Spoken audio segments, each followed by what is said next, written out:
Aujourd'hui, j'ai le plaisir d'avoir à ma compagnie Mme Carole Poirier, députée de Hochelaga-Maisonneuve pour le Parti québécois. Bonjour. Bonjour, ça me fait plaisir. Oui, merci d'être venue à mon entrevue aujourd'hui. Hein? C'est une belle invitation. Oui. Dites-moi, j'aimerais ça que vous me parliez de vous, de votre enfance, où vous avez vécu. Alors moi, ma petite enfance, je l'ai fait dans Hochelaga-Maisonneuve, sur la rue des Airies, au nord de Sherbrooke.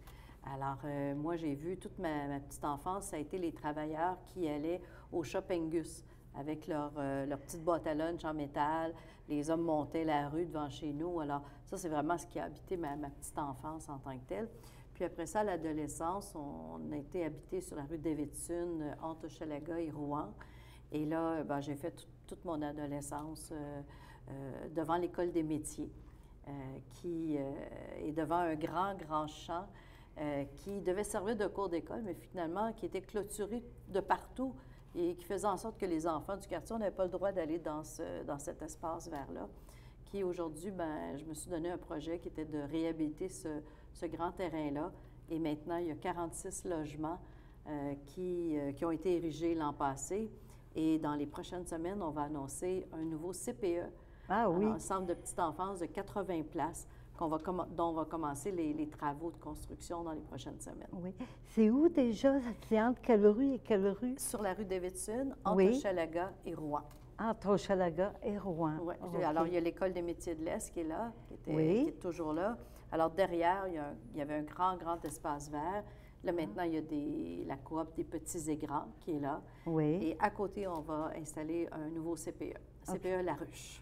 CPE La Ruche. Puis à l'époque, pourquoi c'était clôturé? C'était contaminé? Oui, c'est très contaminé. Et ça a été aussi, à l'époque, le lieu où on a construit le métro entre Frontenac et Radisson. Oui. Et les camions entraient sur ce terrain-là pour aller chercher la terre.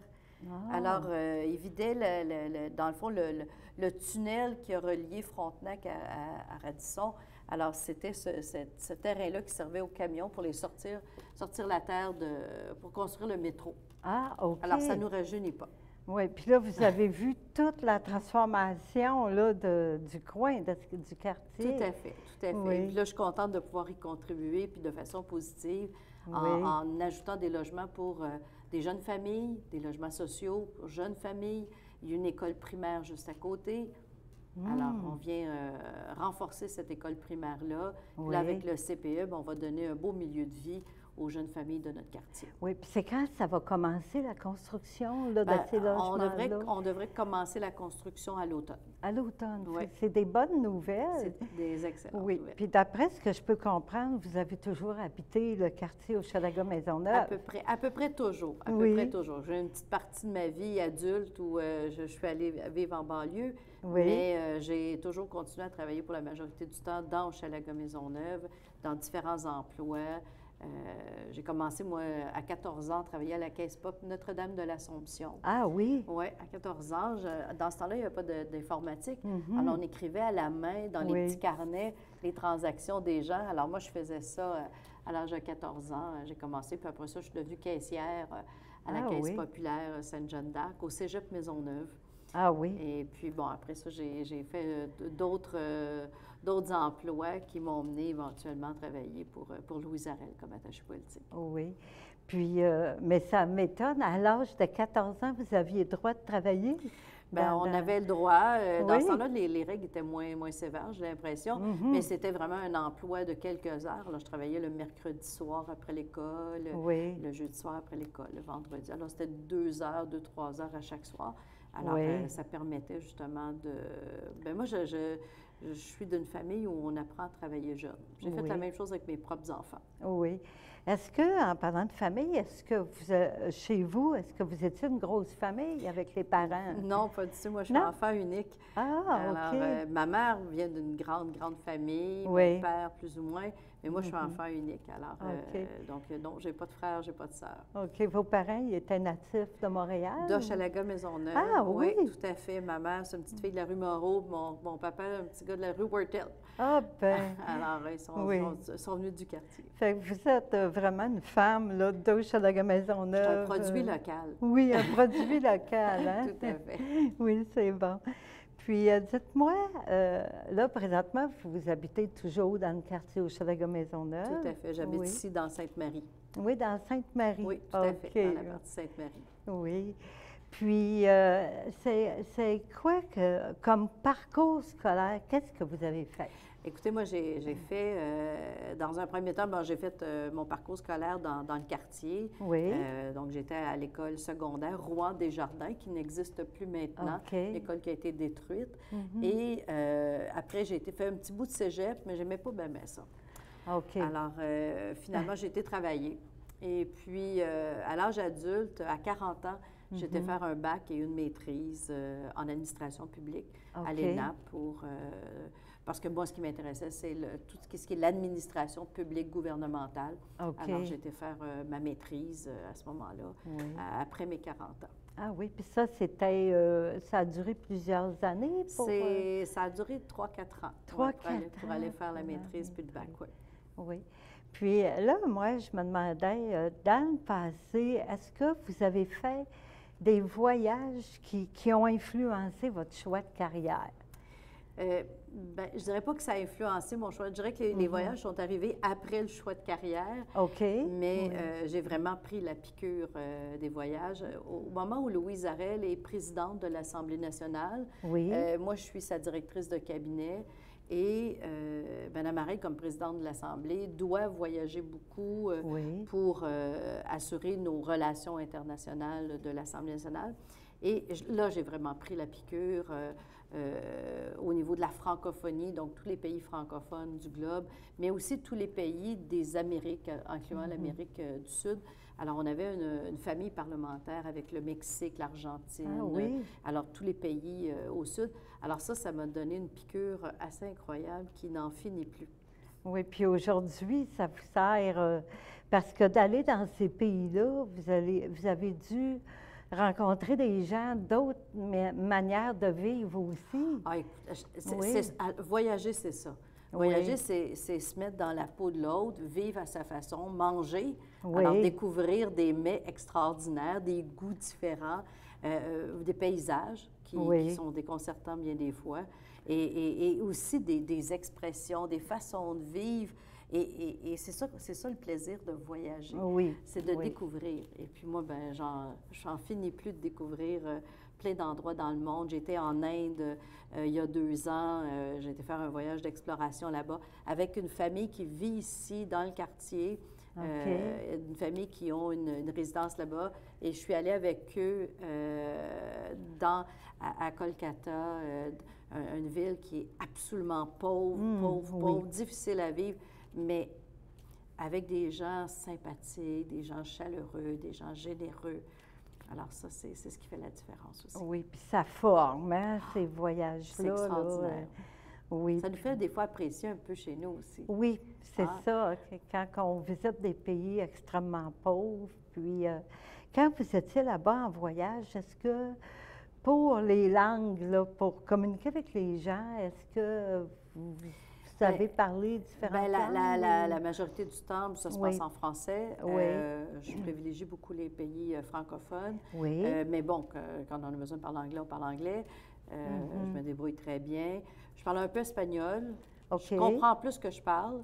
Et puis, ben là, actuellement, je prends des cours d'italien. Ah oui? Oui, alors je prends des cours d'italien. Alors, on verra ce que ça va donner. C'est probablement pour préparer le prochain voyage en Italie. Ah, OK. Ça, c'est dans vos projets. Et là, ça va être J'ai été 2 fois en Italie, mais là, je veux retourner pour visiter l'intérieur de l'Italie. Aller visiter il y a un circuit qui existe avec des bed and breakfast, mais à l'intérieur des terres, par les cultivateurs, par les agriculteurs. Alors ça m'intéresse d'aller vivre la vie plus terrain en Italie. Oui. Et là, il faut parler un peu, là.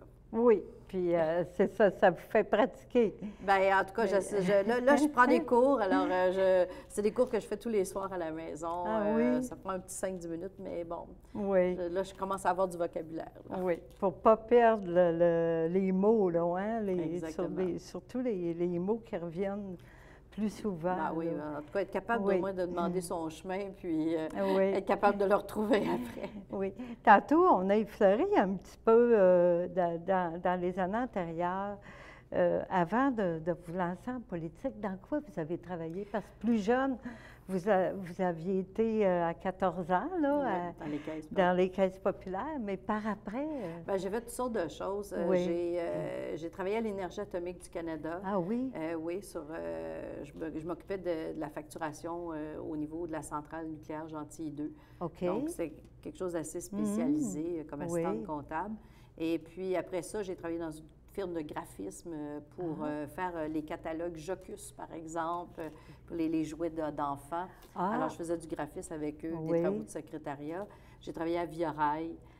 Ah oui. Au niveau du secrétariat aussi. Alors, j'ai fait toutes sortes d'emplois. Puis, bon, je suis arrivée en 91 chez Mme Harel comme attachée politique. Ah, Et OK. puis, après, en 97, bien là, je suis partie à Québec comme chef de cabinet.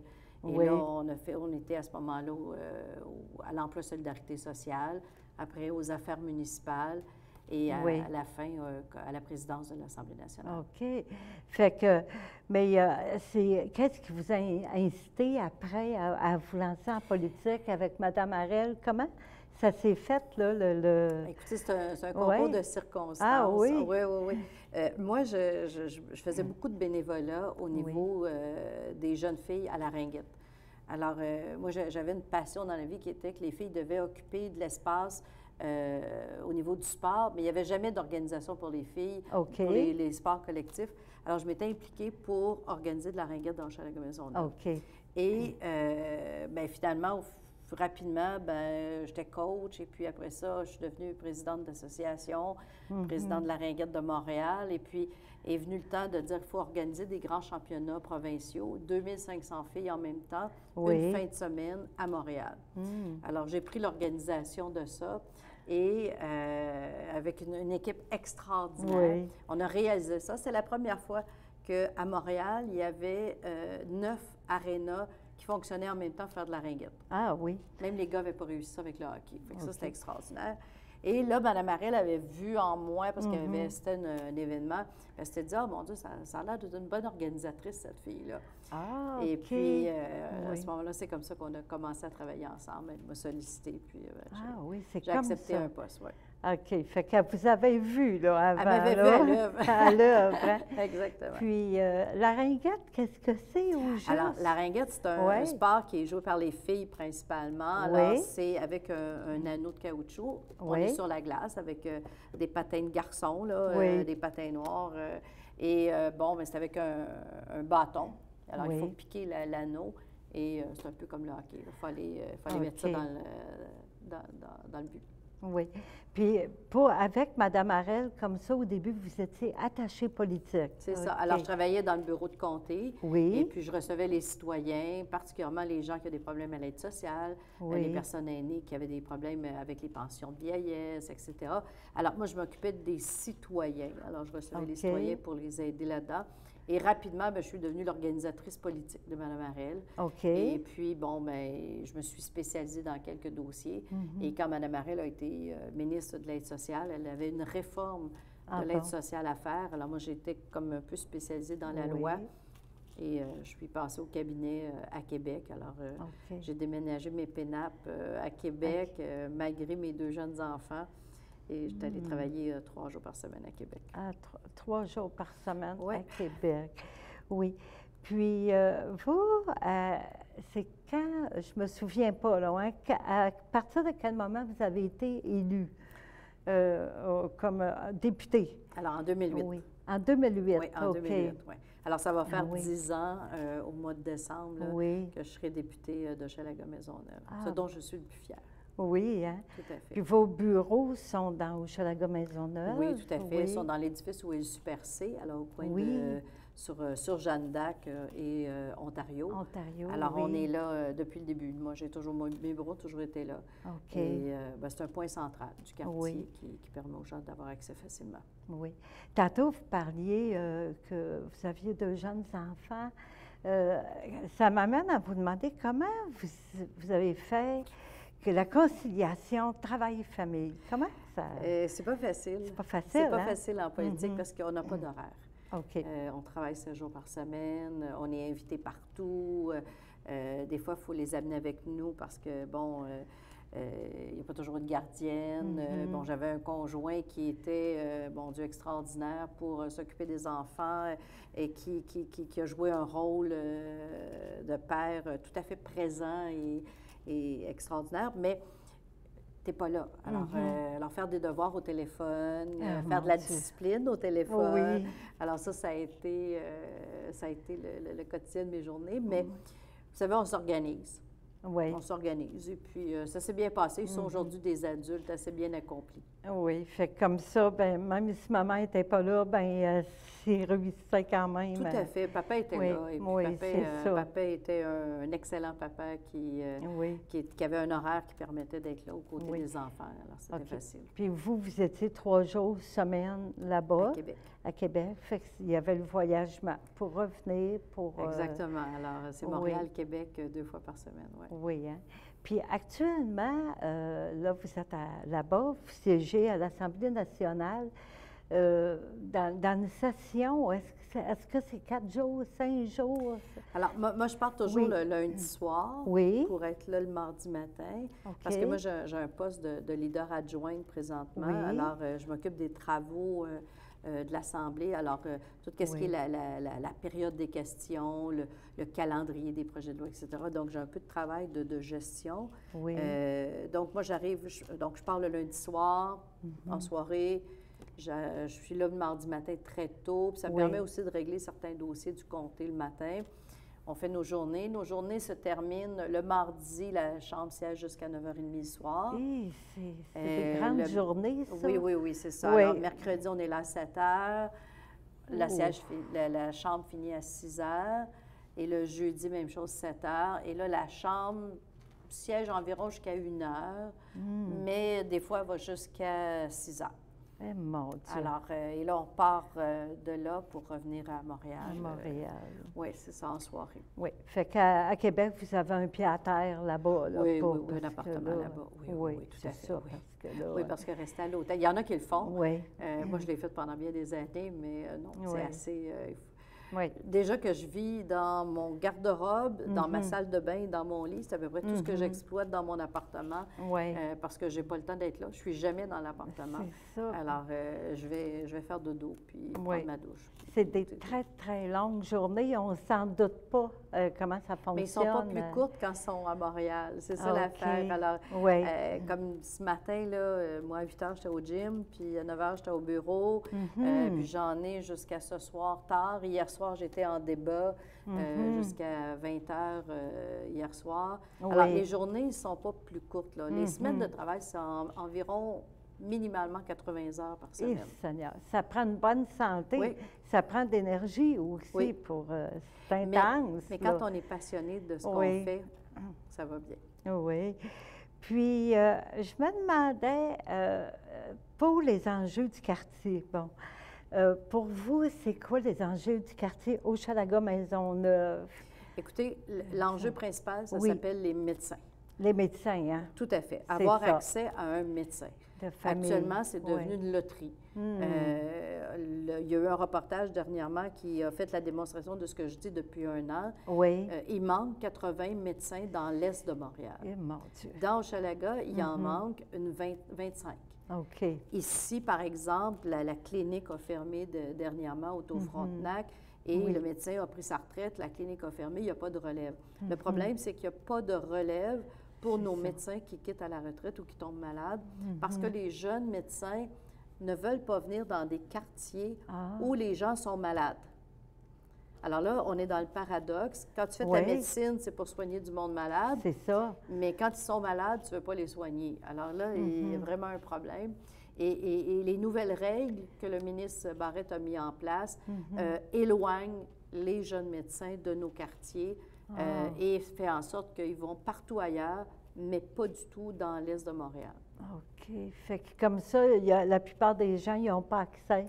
45 des citoyens de Hochelaga-Maisonneuve n'ont pas de médecin de famille. Oh, c'est quelque chose, c'est ça. beaucoup. J'ai entendu parler qu'il y avait une pétition, hein, je pense, qui est en ligne par rapport à ça. On a déposé une pétition de 9000 signatures. Oui. On continue à la faire signer parce que c'est trop important. Oui. On a obtenu, mon Dieu, in extremis, le fait que le CLSC, ça fait 25 ans qu'au CLSC, chaque Maisonneuve, il n'y a pas eu de 100 rendez-vous.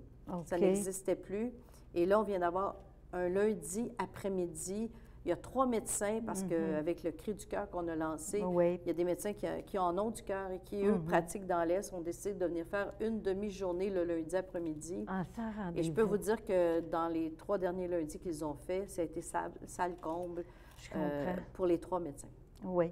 Puis, justement, vu qu'il n'y a pas beaucoup de 100 rendez-vous, les gens, ils sont obligés de se rabattre sur les cliniques privées. Sur les cliniques privées, l'urgence. Oui, l'urgence, c'est ça. Ou en principe, quand on fait renouveler une ordonnance, on ne devrait pas aller à l'urgence. Mais il y a des gens qui n'ont pas le choix parce qu'ils en ont besoin. Ils ont besoin des médicaments. Et là, le pharmacien ne peut plus renouveler parce qu'il est au-delà des délais qu'il a le droit. Et là, il faut se trouver un médecin. On n'est pas capable de trouver un médecin sans rendez-vous. On n'est pas capable de trouver un médecin avec rendez-vous.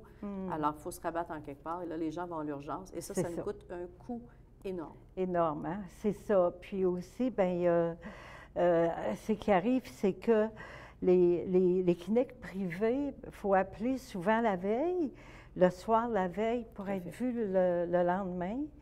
Les CLSC, eux autres, bien, il y a certains CLSC il y a 100 rendez-vous, mais ils n'ont pas de radiologie, puis ça fait tout un mais c'est une mauvaise offre de service qu'on a. C'est ça. Le seul endroit où c'est complet, c'est dans des cliniques privées, où là, ils ont vraiment tous les services. Mais qu'est-ce que c'est que la médecine au Québec? Est-ce que c'est devenu une médecine sélective pour ceux qui ont la chance d'avoir un rendez-vous dans une clinique privée? Non, c'est pas ça la santé. La santé, c'est quelque chose qui est accessible à tous. Dans tous nos CLSC, on doit avoir accès à la santé, on doit avoir accès aux médecins. Pourquoi ne pas se donner même des cliniques d'infirmières, tant qu'à ça?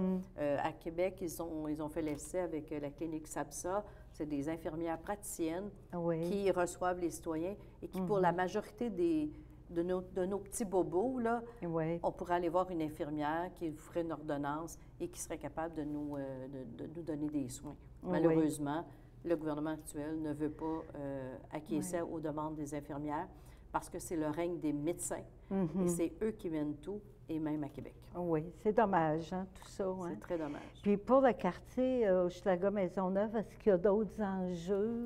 Bien, je vous dirais qu'il y a un enjeu de logement, d'accessibilité au logement. Les logements sont très chers. Les valeurs foncières ont monté, les taxes foncières ont monté, donc les propriétaires retournent les augmentations de taxes vers leurs locataires. Il y a beaucoup de locataires qui sont chassés de leur logement parce qu'il y a des reprises de logement, parce qu'on transforme le logement en condominium. En condo. Alors, moi, ça fait des années que je demande un changement législatif, qu'on arrête cette transformation de logement versus des condos. À Québec, les libéraux n'ont jamais voulu acquiescer à ça. Et moi, je pense que ça, c'est absolument nécessaire de faire un changement important parce que le parc à logement, on est en train de le perdre pour des condos qui prennent la place de nos logements locatifs. Oui, c'est ça, hein? Fait que c'est beaucoup d'enjeux actuels. Puis là, je me demandais, vous allez être en élection bientôt, fait que ça s'en vient. Oui. Fait que moi, bien, je vais vous souhaiter une bonne campagne. Puis aussi, bien, je me demandais, bien, vos projets d'avenir, tantôt vous avez parlé d'un futur voyage en Italie. Oui. Écoutez, moi, j'ai 3 petits-fils. Ah, OK. Alors, je suis grand-mère 3 fois. 3 fois. Alors, j'aimerais ça avoir du temps pour eux. Moi, j'ai eu la chance d'avoir une maman qui a donné énormément de temps à mes enfants et ils en ont gardé un souvenir extraordinaire. Alors, j'aimerais ça avoir un petit peu de temps pour mes 3 petits-fils. Ils ont quel âge, les petits-fils? 7 ans, 6 ans, 3 ans. 3 petits gars. 3 petits garçons, oui. Puis, à part de la politique, vos goûts, vos passions... Et mon Dieu, je vais vous c'est- dire, j'en ai plus beaucoup parce que j'ai tellement pas de temps. Vous êtes Mais tellement moi, j'aime le occupée. théâtre. J'aime Oui, le théâtre, le la théâtre. danse, Oui. tout ce qui est culturel. Je suis- Oui, quand j'ai la chance d'aller au Mhm. théâtre, c'est ce qui me passionne. oui. Lire, Lire. prendre du temps, Mhm. tranquille, lire. Ça me fait tellement de bien, Oui. ça me permet de me relaxer, ça permet de un peu pousser la politique de côté. Oui. Et puis bon, m'entraîner. Je Oui. m'entraîne, j'essaie de prendre soin de moi de temps en temps. Oui, il faut Puis un bon petit massage, Oui. relax dans un spa, ça fait du C'est bien. ça fait du bien, Oui. hein, parce que vous êtes tellement occupés, là. Tout à fait fait. que- Alors, il y a des moments qu'il Oui. faut les prendre pour soi, oui, en plein ça. mais en famille. Oui. Moi, j'aime beaucoup, j'essaie Oui. de consacrer mes dimanches soirs à la famille. Oui, Qu'on fasse notre petit souper familial ensemble Oui. avec les enfants, les petits-enfants. Ça, c'est un moment que j'essaie. Je ne dis pas que je le fais toutes les semaines, mais j'essaie qu'on puisse le faire le plus Oui. souvent possible. c'est important, hein? Exactement. Oui. Bien, je vous remercie beaucoup, Madame Poirier, d'être venue aujourd'hui à mon entrevue. Ça m'a fait plaisir. Puis je vous souhaite une très belle campagne qui s'en vient. Écoutez, c'est avec les Oui. citoyens du quartier qu'on Oui. va la faire, cette campagne-là. Oui, appelez. Merci. Merci beaucoup.